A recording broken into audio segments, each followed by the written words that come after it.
Hello friends, હું યુવરાજ પરમાર નૂતન વિદ્યાપીઠ મહુવા તરફથી આપનું હાર્દિક સ્વાગત કરું છું. મિત્રો, અને પહેલાના લેક્ચર્સની અંદર આપણે સમતલમાં ગતિ ચેપ્ટર શરૂ કર્યું હતું. સમતલમાં ગતિ ચેપ્ટર શરૂ કર્યું એની અંદર આપણે જે બેઝિક પ્રસ્તાવના છે એની અંદર આપણે એ સમજ્યું કે સમતલમાં ગતિ કરે છે એવું ક્યારે કહેવાય, સુરેખ પથ પર ગતિ કરે છે એવું ક્યારે કહેવાય. કમ્પ્લીટ. ત્યારબાદ આપણે એની પછીનો ટોપિક નંબર 4.2 ભણ્યા હતા. ટોપિક 4.2 ની અંદર હતું અદિશ અને સદિશ. તો અદિશ કોને કહેવાય, સદિશ કોને કહેવાય એ આપણે ભણી ગયા. તો જે ભૌતિક રાશિને દર્શાવવા માટે અથવા જે ભૌતિક રાશિના સંપૂર્ણ વર્ણન માટે માત્ર મૂલ્યની જરૂર હોય, દિશાની જરૂર ન હોય, એવી ભૌતિક રાશિને આપણે અદિશ રાશિ કીધી હતી. એમાં ઉદાહરણો જોયા હતા. દળ છે, સમય છે, તાપમાન છે, આ બધી જ રાશિઓ કેવી છે, અદિશ. ત્યારબાદ આપણે જોયું હતું સદિશ ભૌતિક રાશિ કોને કહેવાય, તો કે જે ભૌતિક રાશિને દર્શાવવા માટે અથવા તો જે ભૌતિક રાશિના સંપૂર્ણ વર્ણન માટે મૂલ્ય ઉપરાંત દિશાની પણ જરૂર હોય એવી જે રાશિઓ છે એને આપણે શું કહીશું, સદિશ ભૌતિક રાશિ. તો સદિશ ભૌતિક રાશિ છે એની અંદર સ્થાનાંતર, વેગ, પ્રવેગ, બળ આ બધી ભૌતિક રાશિઓનો સમાવેશ થાય છે.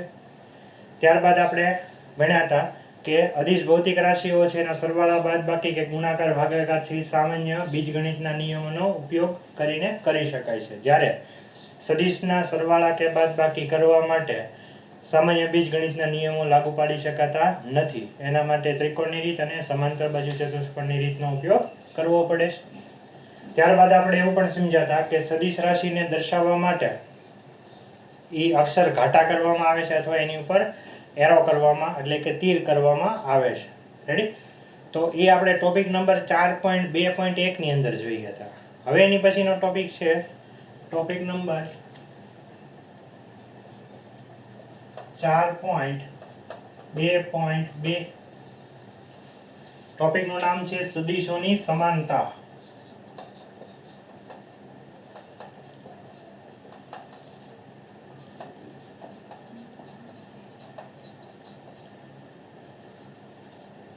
ટોપિકનું નામ છે સદિશોની સમાનતા.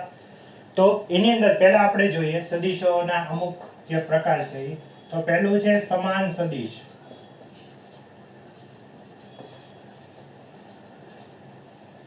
તો સમાન સદિશ કોને કહેવાય? તો ધારો કે આ રીતના કોઈ બે સદિશો હોય. હા, હવે બીજી એક વસ્તુ, મારે કોઈ સદિશ ભૌતિક રાશિ હોય એને આકૃતિની મદદથી દર્શાવવું હોય તો એની માટે આપણે તીરનો ઉપયોગ કરશું. તીર એટલે કે એરોનો ઉપયોગ કરશું. કમ્પ્લીટ. તો મારે કોઈ સદિશ ભૌતિક રાશિ હોય એને આકૃતિની મદદથી દર્શાવવું હોય તો એ સદિશ રાશિ માટે મારે તીરનો ઉપયોગ કરવો પડશે. આવી રીતનું. કમ્પ્લીટ. હવે આ તીર છે એ જ્યાંથી શરૂ થતું હોય એને એનું અંત્ય બિંદુ કહેવાય અથવા તો એને કહેવાય પૂછ. શું કહેવાય? પૂછ. એને ઇંગ્લિશમાં કહેવાય ટેલ. અને જ્યાં સદિશ છે પૂરો થતો હોય ત્યાં આગળ એરો દર્શાવવામાં આવે છે. તો આ જે ભાગ છે એને શું કહેવાય? શીર્ષ કહેવાય. શું કહેવાય? શીર્ષ. અથવા તો એને ઇંગ્લિશમાં શું કહેવાય? હેડ કહેવાય. તો આને પૂછ કહેવાય જ્યાંથી સદિશ શરૂ થતો હોય, અને આને શું કહેવાય? ટેલ. સોરી, આને પૂછ કહેવાય ટેલ જ્યાંથી સદિશ શરૂ થતો હોય. જ્યાં પૂરો થતો હોય એને શું કહેવાય? શીર્ષ અથવા તો હેડ. તો આ એરો છે કઈ દિશામાં રાખવાનું હોય? તો કે ભૌતિક રાશિની અસર જે દિશામાં થતી હોય એ દિશામાં આનું આ તીર છે એનો એરો છે એ રાખવાનો હોય છે. ફરી એકવાર કહું છું, આ એરો કઈ દિશામાં હોય છે? તો જે સદિશ રાશિ છે એની અસર જે દિશામાં થતી હોય એ દિશામાં એનો એરો છે એ રાખવાનો હોય છે. રેડી? હવે બીજી વસ્તુ કે આ જે તીર છે એની લંબાઈ છે એ જે તે સદિશ રાશિના મૂલ્યના સમપ્રમાણમાં હોય છે. ફરી એકવાર કહું છું, આ જે તીર છે એની લંબાઈ છે, આ લંબાઈ ઈ જે તે સદિશ રાશિના મૂલ્ય જેટલી હોય છે. કમ્પ્લીટ. તો તમે કોઈ યોગ્ય સ્કેલ લઈ અને આ જે તીર છે એની લંબાઈ છે નક્કી કરી શકો છો અને એ પ્રમાણે જ લેવાનું હોય છે. દાખલા તરીકે આપણે એમ લઈએ કે 10 ન્યૂટનનું બળ આ દિશામાં લાગે છે. હવે બળ છે સદિશ રાશિ છે, આપણે જોશું આગળ જતા. તો 10 ન્યૂટનનું બળ છે એ આ દિશામાં લાગે છે. તો F બરાબર કેટલું છે? 10 ન્યૂટન. હવે મારે કોઈ સ્કેલનો ઉપયોગ કરીને આ બળ છે એને મારે ભૌતિકની રીતથી એટલે કે આકૃતિની મદદથી દર્શાવવું હોય તો મારે કોઈ યોગ્ય શું લેવો પડે? સ્કેલ લેવો પડે. તો દાખલા તરીકે હું સ્કેલ એવું લઉં કે 1 સેન્ટીમીટર બરાબર લઉં 2 ન્યૂટન. કેટલા લઉં? 2 ન્યૂટન. તો જો તો 1 સેન્ટીમીટર હોય તો તમારે શું સમજવાનું છે? 2 ન્યૂટન. એવું મારી પાસે કેટલું બળ છે? તો કે 10 ન્યૂટન. તેની માટે મારે આ જે તીર છે એ લંબાઈ કેટલી રાખવી પડશે? કેટલી રાખવી પડશે? 5 સેન્ટીમીટર. જો અહીંથી ત્રિરાશી મૂકી શકાય કે 10 ન્યૂટન હોય તો આની લંબાઈ છે કેટલી રાખવી પડે? તો 10 ભાગ્યા 2 એટલે કેટલા થશે? 5. એનો મતલબ કે મારે આ 10 ન્યૂટનના બળ છે એને સદિશની મદદથી આકૃતિની મદદથી દર્શાવવું હોય તો આ જે તીર છે એની લંબાઈ એ અહીંથી અહીંયા સુધી કેટલી રાખવી પડશે? 5 સેન્ટીમીટર રાખવી પડશે. કેટલી રાખવી પડશે? 5 સેન્ટીમીટર. એટલે કે 1 2 3 4 અને અહીંથી કંઈક આગળ લઈ લઈએ હજી તો કેટલું આવશે? 5. લ્યો તો આ જે થઈ ગઈ શું થઈ ગઈ? આ F બરાબર 10 ન્યૂટન જે બળ હતું એ સદિશ ભૌતિક રાશિને તમે આવી રીતના દર્શાવી શકો છો. કમ્પ્લીટ છે? સમજાય છે? ઓકે, આગળ આવીએ. તો આ બધો કોન્સેપ્ટ છે એ ખાસ મગજમાં રાખજો.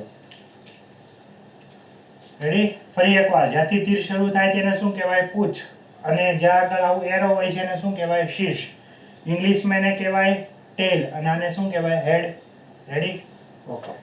હવે આપણે સમજીએ આગળ કે સમાન સદિશ કોને કહેવાય? તો જે બે સદિશો ની દિશા અને મૂલ્ય એક જ હોય, એક જ સરખું હોય એવા બે સદિશોને કેવા સદિશ કહેવાય? સમાન સદિશ કહેવાય. કેવા સદિશ કહેવાય? સમાન. સમજીએ કઈ રીતના. દાખલા તરીકે મારી પાસે એક સદિશ છે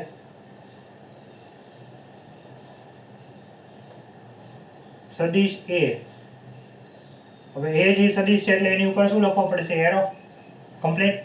હવે એવી જ રીતે બીજો મારી પાસે એક સદિશ છે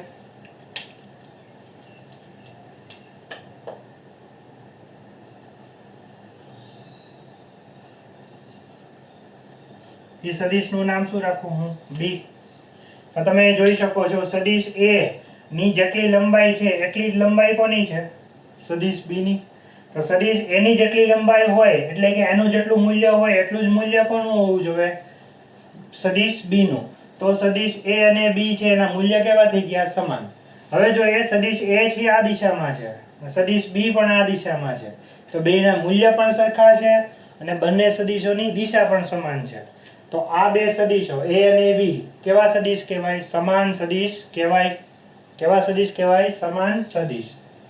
તો આ બેયના મૂલ્ય પણ કેવા હોય છે? સમાન. હવે જો કોઈ સદિશ છે એનું મૂલ્ય દર્શાવવું હોય તો A વેક્ટરનું મૂલ્ય કેવી રીતે દર્શાવી શકાય? તો સમજો. તો પહેલા શું કરી નાખવાનું? આવું A વેક્ટર લખી નાખવાનું અને પછી અહીંયા શું લખી નાખવાનું? માનાંક. તો આ જે સંજ્ઞા છે શું સૂચવે છે? કે સદિશ A નું શું છે? આ મૂલ્ય. મૂલ્ય એટલે કે માન. મૂલ્ય એટલે જ શું થશે? માન. ઘણીવાર ટેક્સ્ટ બુકમાં આવો પણ શબ્દનો ઉપયોગ કરશે, માન. ઇંગ્લિશમાં એને કહેવાય મેગ્નિટ્યુડ. શું કહેવાય? મેગ્નિટ્યુડ. તો તમે આવી રીતે પણ દર્શાવી શકો છો. સદિશ કરી અને અહીંયા શું લઈ લેવાનું છે? માનાંક. અથવા તો મારે આવું ન કરવું હોય તો હું ફક્ત આમે લખી શકું A. એની ઉપર વેક્ટર એ નથી કરવાનું, ઘાટું એ નથી કરવાનું કે માનાંક એ નથી કરવાનું. તો આ છે એ પણ શું દર્શાવે છે? સદિશ A નું મૂલ્ય. આ પણ શું દર્શાવે છે? સદિશ B નું મૂલ્ય. કમ્પ્લીટ. સમજાય છે? ઓકે. તો યાદ રાખો કે સમાન સદિશ હોય એના મૂલ્ય પણ સરખા હોય અને દિશા પણ સરખી હોય. તો આ આપણે વાત કરી સમાન સદિશની. હવે એની પછી નેક્સ્ટ આવે છે સમાંતર સદિશ. શું આવે છે? સમાંતર સદિશ. તો સમાંતર સદિશ કોને કહેવાય? તો કે જે બે સદિશોની દિશા એક જ દિશા હોય, ટૂંકમાં બે સદિશો એક જ દિશામાં હોય પણ બેના મૂલ્ય સમાન ન હોય. બેના મૂલ્ય સમાન ન હોય તો આવા સદિશને શું કહેવાય? સમાંતર સદિશ. દાખલા તરીકે અહીંથી સમજીએ કે ધારો કે આ શું છે? સદિશ A અને આ શું છે? સદિશ બી. હવે તમે અહીંથી જોઈ શકો છો કે સદિશ એ આ દિશામાં છે, સદિશ બી પણ આ જ દિશામાં છે, એટલે કે બે એક જ દિશામાં છે, પણ બેના મૂલ્ય સમાન નથી. એટલે કે સદિશ એ ની લંબાઈ એટલી છે જ્યારે સદિશ બી ની લંબાઈ એના કરતાં વધારે છે. તો મેં તમને હમણાં સમજાવ્યું એમ કે જે તીરની લંબાઈ વધારે હોય એનું મૂલ્ય વધારે હશે, જે તીરની લંબાઈ ઓછી હશે એનું મૂલ્ય કેવું હશે? ઓછું હશે. તો બેની દિશા એક સરખી છે, પણ સદિશ બી નું મૂલ્ય છે સદિશ એ કરતાં કેવું છે? વધારે છે. એટલા માટે આવા સદિશ છે ને શું કહેવાય છે? સમાંતર સદિશ. શું કહેવાય? સમાંતર સદિશ. તો ખાસ સમજીએ. હવે જો એક વસ્તુ, દરેક સમાન સદિશ છે ને એ કેવા સદિશ છે? સમાંતર સદિશ છે જ, પણ બધા જ સમાંતર સદિશ છે એ સમાન સદિશ હોય જ એવું જરૂરી નથી. ફરી એકવાર સ્ટેટમેન્ટ કહું છું, બધા જ સમાન સદિશો સમાંતર સદિશ હોય જ, પરંતુ બધા જ સમાંતર સદિશ હોય ને એ સમાન સદિશ હોય જ એવું જરૂરી નથી. કારણ કે એના વેલ્યુ છે એ સરખી હોય પણ ખરી અને ન પણ હોય. હવે જો કદાચ એવું બને કે આ બેની લંબાઈ સરખી હોય, ધારો કે આની લંબાઈ એટલી થઈ જાય, તો ફરી પાછા આ બે સદિશોનું મૂલ્ય સરખું થઈ ગયું, દિશા થઈ ગઈ સરખી, તો આ સદિશ હવે પાછા કેવા બની ગયા? સમાન સદિશ. રેડી? તો યાદ રાખો મિત્રો કે જ્યારે બે સદિશો એક જ સરખી દિશામાં હોય પરંતુ એના મૂલ્ય છે એ સમાન ન હોય તો આવા સદિશોને કેવા સદિશ કહેવાય? સમાંતર સદિશ. કમ્પ્લીટ. હવે આગળ હાલીએ. પ્રતિ સમાંતર સદિશ. એની પછીનો નેક્સ્ટ ટોપિક છે પ્રતિ સમાંતર સદિશ.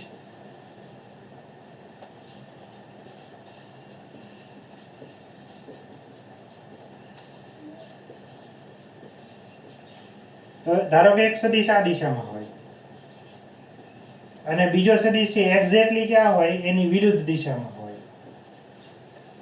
તો એક સદિશ આ દિશામાં છે, બીજો સદિશ છે આ દિશામાં છે. જો તો આવા બે સદિશો હોય એને શું કહેવાય? પ્રતિ સમાંતર સદિશો. કેવા કહેવાય? પ્રતિ સમાંતર સદિશો. તો આ છે એ પ્રતિ સમાંતર સદિશનું એક ઉદાહરણ થઈ ગયું. રેડી? હવે આગળ વાત કરીએ તો અસમાન સદિશ.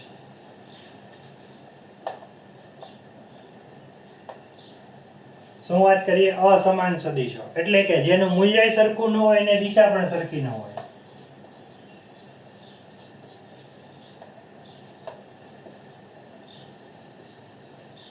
એટલે ધારો કે એક સદિશ છે આમ હોય અને બીજો સદિશ છે કંઈક આ રીતના હોય. બે એકબીજાને સમાંતર પણ ન હોય અને એકબીજાના મૂલ્ય કેવા ન હોય? સમાન ન હોય. તો આવા સદિશને કેવા સદિશ કહેવાય? અસમાન સદિશો. કમ્પ્લીટ. ત્યારબાદ આપણે આ એક પ્રકાર નથી પણ એક સદિશ છે આપણે લેશું, એનું નામ છે મુક્ત સદિશ.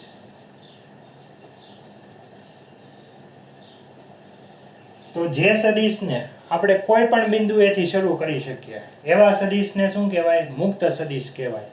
દાખલા તરીકે હું કોઈ સદિશ છે એને અહીંથી પણ ડ્રો કરી શકું આવી રીતના, અથવા આ સદિશને હું અહીંથી પણ ડ્રો કરી શકું આમ,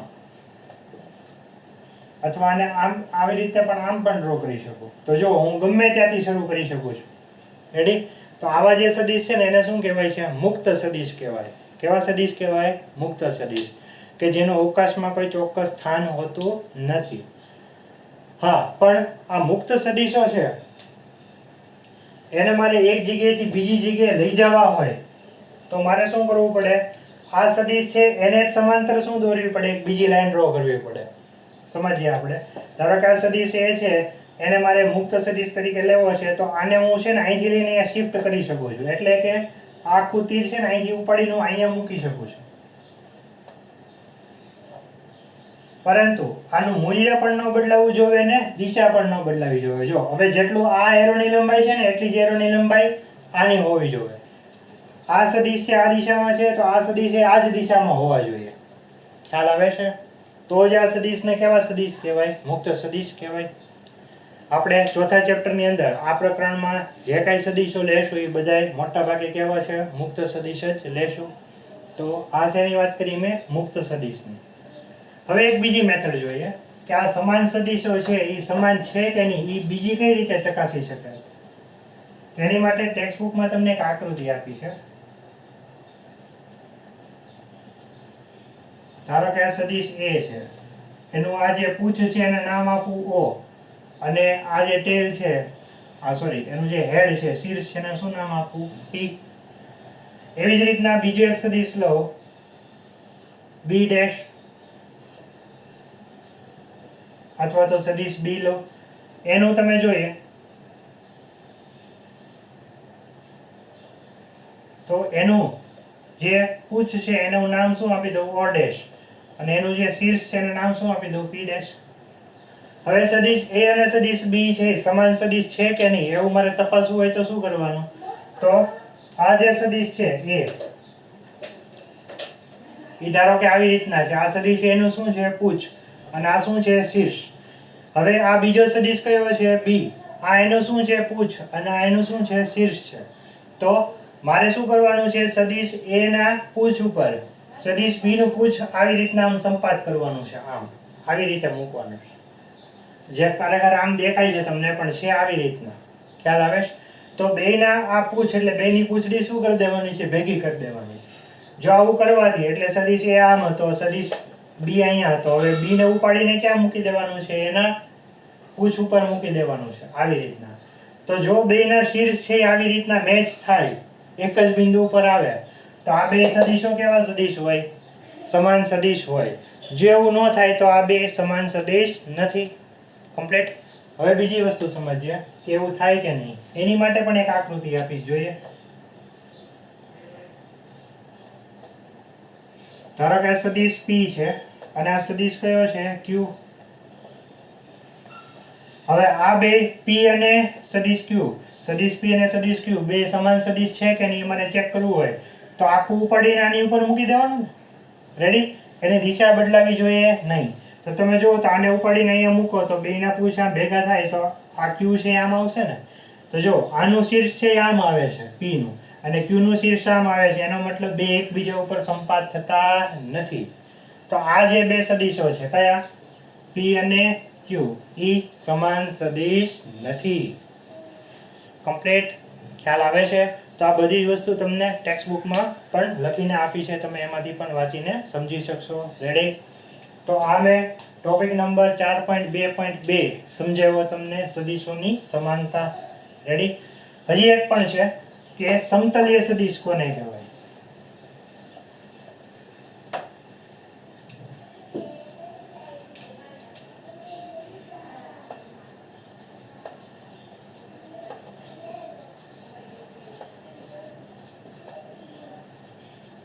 સમતલીય સદિશ કોને કહેવાય, તો કે એક જ સમતલમાં આવેલા સદિશોને કેવા સદિશ કહેવાય, સમતલીય સદિશ કહેવાય. એક જ સમતલમાં આવેલા સદિશોને શું કહેવાય, સમતલીય સદિશ.